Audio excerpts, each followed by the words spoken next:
নমস্কার সকলকে।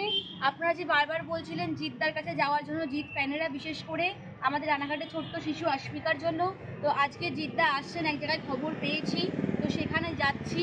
এখন বাজে বিকেল 3টে, আমরা রওনা দিচ্ছি। তো দেখা যাক জিদ্দা আমাদেরকে সহযোগিতা করেন কিনা।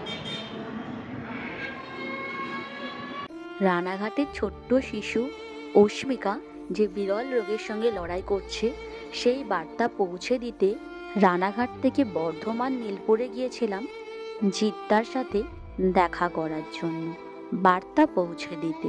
নীলপুর পৌঁছেই দেখি এতটা ভিড় যে সেখান থেকে আমার যে ব্যানার, সেটা জিদ্দার যে দৃষ্টি আকর্ষণ হবে, সেটা হয়তো আমি দৃষ্টি আকর্ষণ করতে পারবো না। তো সেই জন্য ভাবলাম একটু কমিটির সহযোগিতা চাই।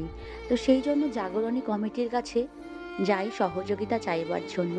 তো ওনাদের মধ্যে একজন আমাকে চেনেন, আমার ভিডিও দেখেন, এবং দেবদার কাছে স্টার মলে গিয়েছিলাম, উনি সেটাও দেখেছেন। দেখে আমায় চিনতে পেরে উনি অনেক চেষ্টা করেন যে ওনাদের যিনি মেন আছেন তার সঙ্গে কথা বলিয়ে দেওয়ার, এবং অনেক জায়গাতে নিয়ে আমাকে গেলেন।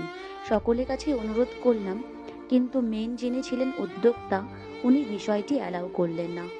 আমি চেয়েছিলাম শুধুমাত্র ভিআইপি যে মানুষগুলো সামনে বসে আছেন সকলে, সেখানে শুধুমাত্র আমাকে একটু যদি দাঁড়াতে দিতেন ওনারা।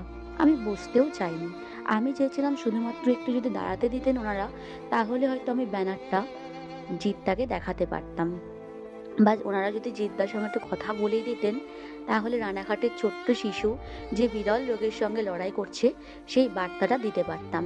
কিন্তু ওনারা কোনোভাবেই বিষয়টি অ্যালাউ করেননি।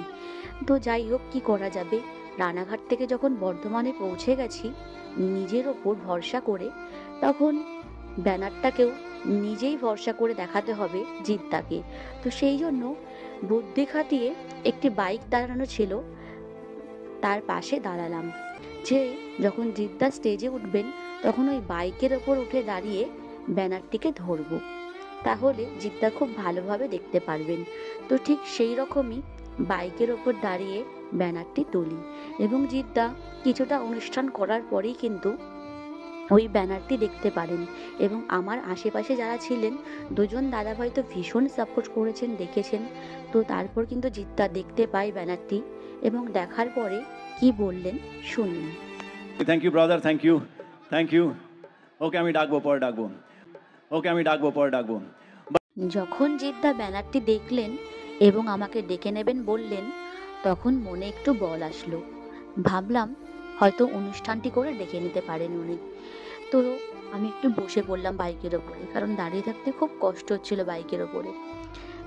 একটার পর একটা জিদ্দা গান গেয়ে যাচ্ছেন, কিন্তু আমাকে আর ডাকছেন না। আশেপাশের মানুষজন বলছিলেন মাঝে মধ্যে একটু উঠে দাঁড়াও ব্যানারটা নিয়ে, আবার উনি হয়তো ভুলেও যেতে পারেন। আবারও আমি দাঁড়াচ্ছি, সবাই দেখছে জিদ্দাকে ডাকছে, জিদ্দা অনুষ্ঠান করছেন এবং মাঝে মধ্যেই ব্যানারের দিকে তাকাচ্ছেন। উনি অনেকবার ব্যানারের দিকে তাকিয়েছেন, কিন্তু শেষ অবধি উনি কিন্তু ডাকেননি। আমরা শেষ গান যখন জিদ্দা গাইবেন তার আগে প্রচুর সকলে মিলে চিৎকার করেছি, উনি দেখেছেন, কিন্তু তাও উনি আর ডাকেননি। অনেক আশা নিয়ে গেছিলাম জিদ্দার কাছে। সত্যি কথা বলতে দেবদা এবং জিদ্দা, আমি জানি ওনারা সবাই ভালো মানুষ, কিন্তু এই বিষয়ে ওনারা কেন পিছিয়ে পড়ছেন বা ইগনোর করছেন আমি জানি না।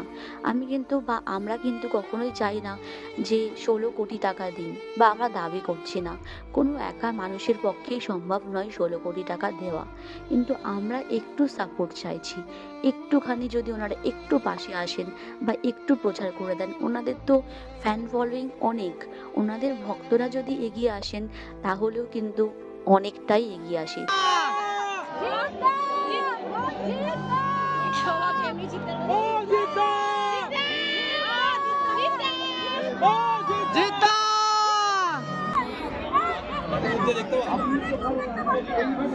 কি দেখবে এখন চলো গান হচ্ছে, এর ফেস্টুনটা একটু পিছন দিকে ঘুরিয়ে দেখাও তো।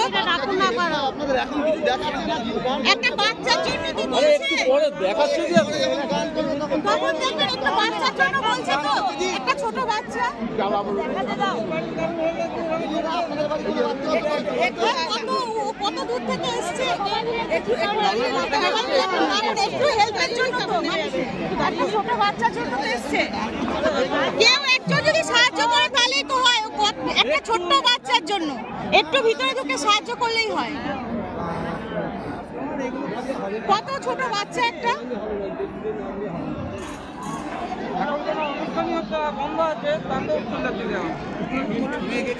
তখন তো দেখিনি তাহলে না দেখেছে, উনি পরে ডাকবে নিশ্চয়ই। সকালে চলে আসবেন, দেখবেন দেখি।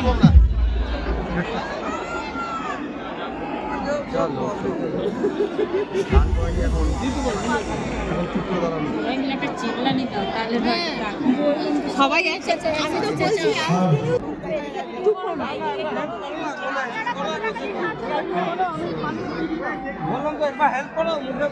সবাই মিলে একটু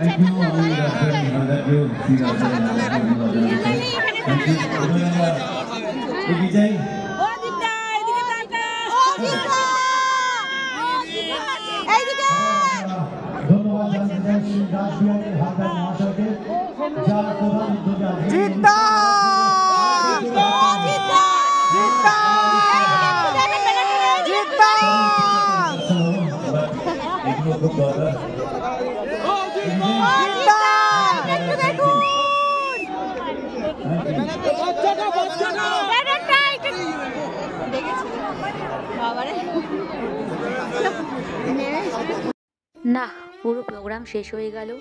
জিতটা এতবার দেখলেন, ডাকবেন নিজে মুখে বলেও ডাকলেন না। সকলেরই সেটাই প্রশ্ন, কেন আর ডাকলেন না? যাই হোক, উনি হয়তো যেটা ভালো বুঝেছেন সেটাই করেছেন। মাঝখান থেকে আমার জুতোটাই হারিয়ে গেল। এখন বর্ধমান নীলপুর থেকে খালি পায়ে রানাঘাটে ফিরতে হবে। যাই হোক, এটাই হয়তো বর্ধমানে এসে আমার পাওয়া ছিল। যাই হোক, আমাদের সাধারণ মানুষকেই অস্মিকার পাশে থাকতে হবে। আজ 2 মাস ধরে অস্মিকার জীবন বাঁচানোর জন্য লড়াই করে যাচ্ছি আমি, আরও লড়াই করব। বিভিন্ন জায়গায় গেছি, বর্ধমান, বনগাঁ, শান্তিপুর, রানাঘাট, ধানতলা, হালিশহর, কলকাতা, আরও যেখানে যেখানে যেতে হবে যাব। কোথাও থেকে হয়তো কিছু একটা হতেই পারে, কিছু একটা আশাবাদী পেতেই পারি। সব জায়গা থেকেই যে নিরাশ হয়ে ফিরবো সেটা কিন্তু নয়। তাই দেখা যাক কত জায়গা থেকে নিরাশ হয়ে ফিরি বা কত জায়গায় সাপোর্ট পাই। কিন্তু সাধারণ মানুষকে এটাই বলবো, আজ সাধারণ মানুষের টাকায় 5 কোটি টাকা উঠেছে, সাধারণ মানুষের টাকায় 16 কোটি টাকা ঠিক হবে। আপনারা সাধারণ মানুষরা যেভাবে অস্মিকার পাশে আছেন সেভাবেই থাকুন, এবং আমাদের যে জীবন ভাণ্ডার রাস্তায় রাস্তায় টাকা কালেক্ট করছি আমরা, সেই জীবন ভাণ্ডারকে আপনারা সাপোর্ট করে যান। জীবন ভাণ্ডারই পারে ছোট্ট শিশুর জীবন রক্ষা করতে। তাই এটাই বলবো, সকলে যেভাবে অস্মিকার পাশে রয়েছেন জীবন ভাণ্ডারের মাধ্যমে, আপনারা এইভাবেই পাশে থাকুন।